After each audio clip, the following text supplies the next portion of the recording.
Okay, it's a pleasure to share words of Torah with you again on this Erev Shabbos Parshas Tavo. In our Parsha, Moshe Rabbeinu foreshadows for Bnei Israel a critical moment in their near upcoming future, a moment of great excitement and anticipation, a moment that they had been waiting for 40 years, a moment that they would surely remember forever, a moment of great transition and change, the moment when they would finally cross over the Yarden and enter into the land of Israel that Hashem had promised them, that they had waited so long to see and to experience. Moshe tells them exactly what they're supposed to do in that important moment when they enter the land.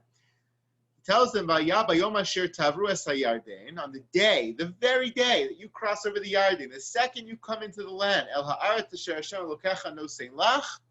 the land that Hashem had given you, take big stones, cover them over with plaster, and write down all the words of the Torah on those stones. And then the Torah goes on and on, tells them that you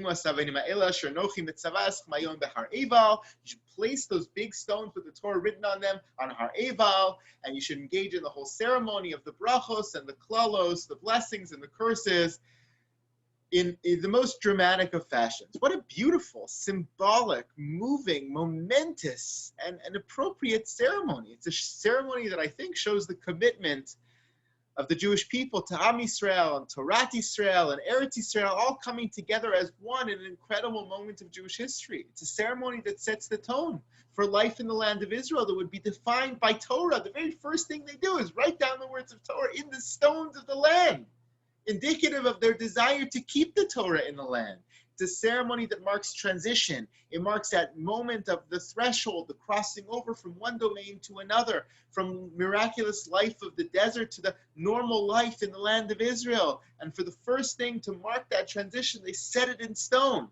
Almost like in the Mefarshim, they explain very beautifully that the stones with the words of Torah placed at the entryway to the land of Israel is almost the way we place a mezuzah on the entryway to our homes. As you cross the threshold from the domain of the outside to the domain of the inside, you want to have Torah on your lips, you want to have Torah in your side, you want to have the words of Torah emblazoned there to remind you of everything that is about to come and how to define it. So too, the entry to the entirety of the land of Israel has this massive mezuzah, the stones at Har Eval, with the words of the Torah written on them.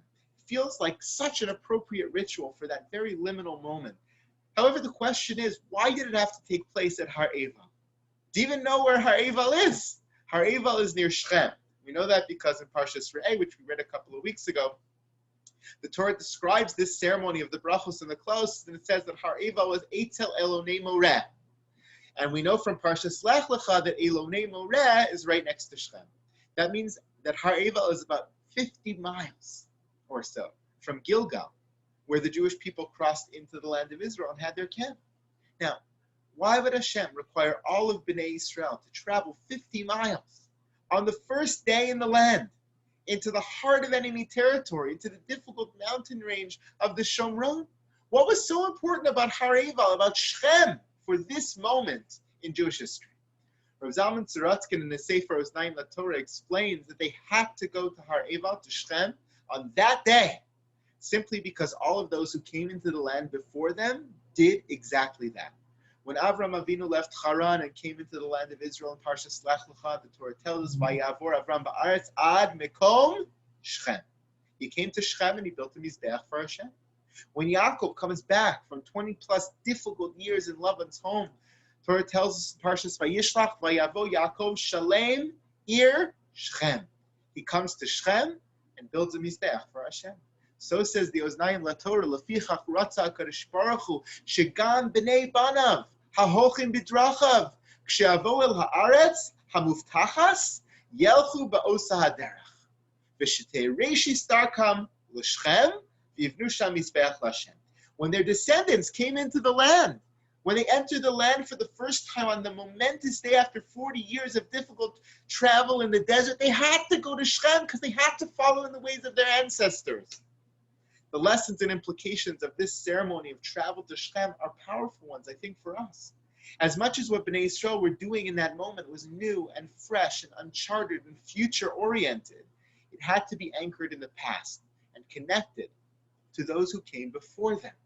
What Hashem was reinforcing to them and to us is that all of us are a link in a chain rooted in our past, holding on to parts of our past, informed and guided by our past, but simultaneously reaching out for a new and different future, reaching out to create a future that is uniquely our own.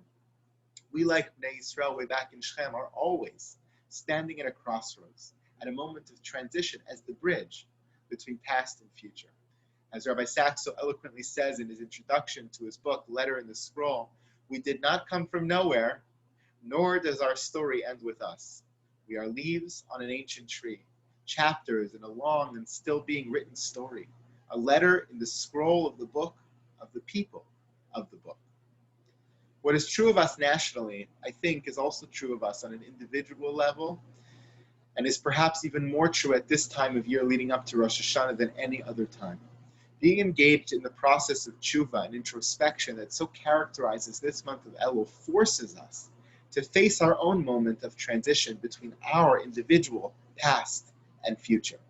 As we contemplate change and self-improvement, we are literally at the fulcrum, the crossroads, at the transition point between our past selves, our selves of the year that has just gone by, and our future selves, the selves of the year to come.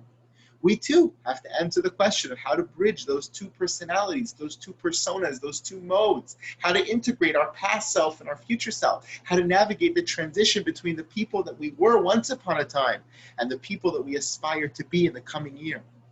In his book, Leadership on the Line, Ron Chafetz says that actually what makes change so hard, he's talking about institutions and leaders, but it's equally applicable to every one of us. What makes change so hard, what makes change so scary and dangerous is exactly this question about past self and future self, that consciously or subconsciously gnaws at people all the time.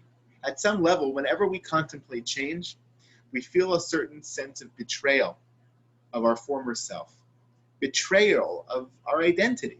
We feel a little bit like imposters, or like we're being disloyal to our former selves, or like we're calling into question all the years of our past. We're saying to ourselves, I want to be someone different. What does that mean about everything that I was and everything that I was about up to this point? It makes me feel a little bit guilty, a little bit ashamed of everything that had come before if I'm saying now that I want to be someone else, that I want to change. And that feeling of betrayal, that feeling of abandonment of our past, of our identity, is something that is really hard. So hard that sometimes it causes us to give up and just stop before we ever make those meaningful changes at all. While I don't have any brilliant answers about how to make that question or challenge or feeling go away, I don't have any silver bullet or magic solutions to this age-old problem. I do feel that the story of Har Eva, the story of Shechem in our Parsha, does provide us with a critical perspective on that question that might at least ease the tension a little bit and make that transition, that bridge, slightly more manageable. Hashem's insistence that as Bnei Yisrael crafted their new life, they first stopped in Shechem, where their ancestors had gone, teaches us that as we contemplate change, we don't need to, and in fact shouldn't, try to forget our past or ignore our past, or be ashamed of our past, or pretend like it didn't exist, but quite the opposite. We should embrace our past and hold on to it, even as we transition to a new future. The story teaches us that if all we have is our past selves, then we never grow, and we never change, and we never improve. But if all we have is our future selves, then in a very unhealthy way, we block and deny a big piece of our identity that was formed in the past, and essentially, we live a life that is filled with falsehood, a life that doesn't have the necessary foundation and grounding upon which to rest, the necessary chain to hold on to, causing that future to be flimsy and ephemeral, just like a leaf blowing in the wind with no anchoring, no mooring. And that's not a healthy way to live. Both are critically necessary, the past and the future.